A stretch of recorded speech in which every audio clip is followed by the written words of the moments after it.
What's interesting about what you just said is that a lot of our conversations are actually behind, right? Our conversations are introductory with esports, where esports is not only here, but is vibrant. It's a very alive thing with a very rich culture that it has.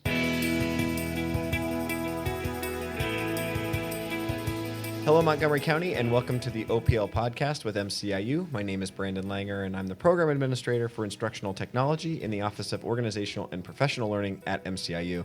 And I am joined today by one of our project consultants, Andrew Kuhn. I'll let him introduce himself, and we are going to dive into esports today.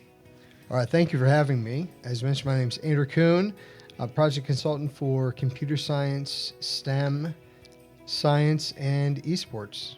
Andrew, it's just been awesome getting to know you, but also just see how you find these new avenues, these new themes in education, and you kind of pull the fun out, both in our office, but also in the classroom. And so today we're talking about esports, and you have an upcoming session around introduction to esports. But what is esports? I mean, this is a fairly new topic in education, particularly in K-12. So what's the background here? Yeah, simply put, esports are video games that are played in a highly organized and competitive environment. So the rise in this genre of video games comes as the young adult demographic has started to create and really control a host of new cultural trends. So we're seeing things change educationally as well as from a pop culture standpoint, just different interests that we have. So really, viewership of traditional sports is actually declining, while that of esports is skyrocketing. So needless to say, esports is taking the world by storm, growing actually to $1 billion industry with competitions actually having greater viewership than the Super Bowl itself. Yeah, I remember a couple of years ago when that first one happened, I think it was the League of Legends final or championship or whatever, grossed more than the Super Bowl, and that was all over the internet. Because myself as a gamer, we played competitively in our homes, and then the internet came online about the time I was in college playing competitively online. There was nothing like this landscape of sponsorships and teams and even like traveling, competing against other teams the way, like you said, with athletics we've had for a long time. So what does that growing esports culture look like in schools as you said, kind of like a new thing amongst youth today? Sure. And what's interesting about what you just said is that a lot of our conversations are actually behind, right? Our conversations are introductory with esports, where esports is not only here, but is vibrant. It's a very alive thing with a very rich culture that it has to go with it. So as far as esports in the school, athletically speaking, esports is a game changer. It has something for everyone. It doesn't matter who you are, how you identify yourself, where you live, or what you believe in. Esports is an arena that you can be a part of. So what's remarkable about it is how it gives each student a chance to play and participate with their peers while building relationships in a way that might not be possible when you play at home alone, as you mentioned. Playing by yourself is one thing, but playing in an organized fashion with your peers is something very different. So students can work on graphic designs, creating flyers, logos, designs for jerseys, marketing, shoutcasting, just to name a couple of things. So just like any of the sports that we watch and we enjoy, or even if you go to the theater to watch a theater, there's so much that happens behind the scenes. So it's not just the individuals that you see in front of you participating, but the whole behind the scenes part that goes with it. So there's tremendous value for teaching and learning in schools. It's a great opportunity to teach students many different soft skills that are undeniably crucial for future success. And really, as we've gone through this pandemic, we know how important those social-emotional skills are.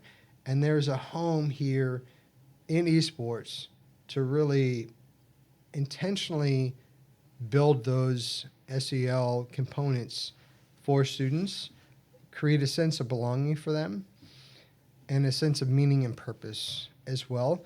The other thing I would say is that colleges are now awarding scholarships to talented esports players so that they can go to their school or go to be part of their competitions, join on their team. So while we're still building up the pipeline here in K-12, there's already a established pipeline in colleges looking for these students, looking to recruit and to add them to their team and have them be part of their competitions. Yeah, and two crucial things I think that you pointed out. Number one was the number of different avenues that a student can find a home in esports. It's not just as the gamer or the player itself. You mentioned some of the graphic design pieces. One of the pieces that I think is really neat, because of my background, is the media production and live streaming and articulation of the game. From a broadcast standpoint is very neat avenue. And then you called out something about kind of connected to that. It made me think of my time as a musical director and how many people are on stage. Sometimes it's like 2 or 3 people, and there are 50 people back there making everything else happen, from lights to sound to set changes, all that kind of stuff.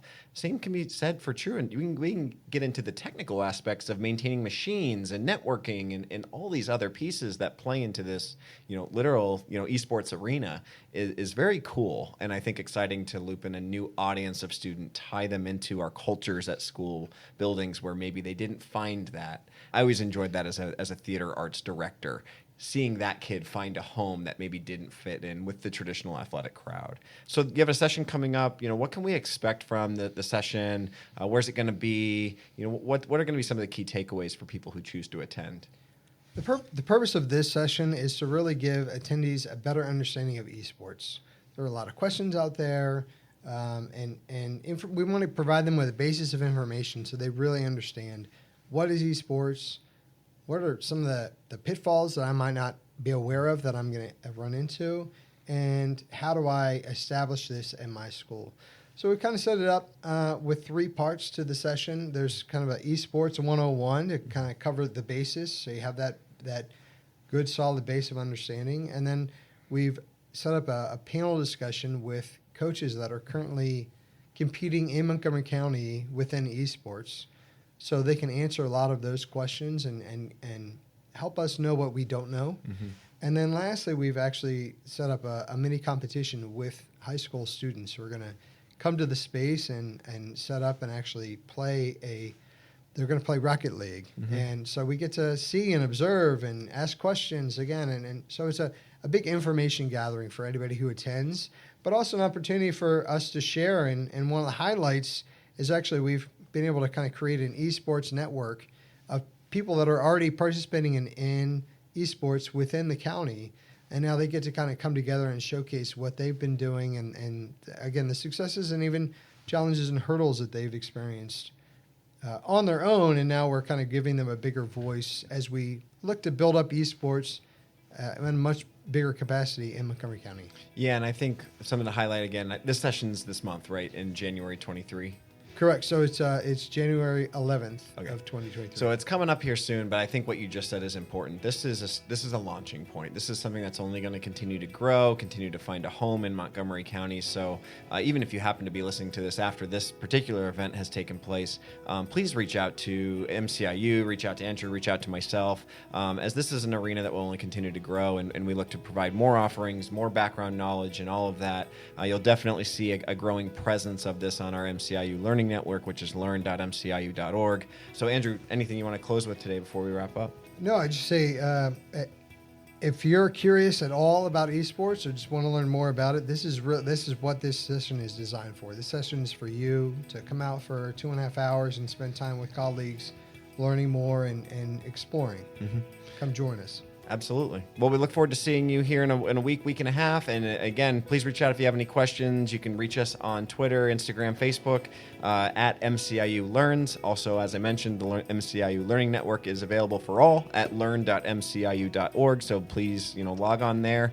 You can use the search bar to search esports and see all the new content that will be coming out here throughout this year and into the future. So, Andrew, thanks for sitting down with me. Great. Thank you. Thank you for the opportunity. Have a good day.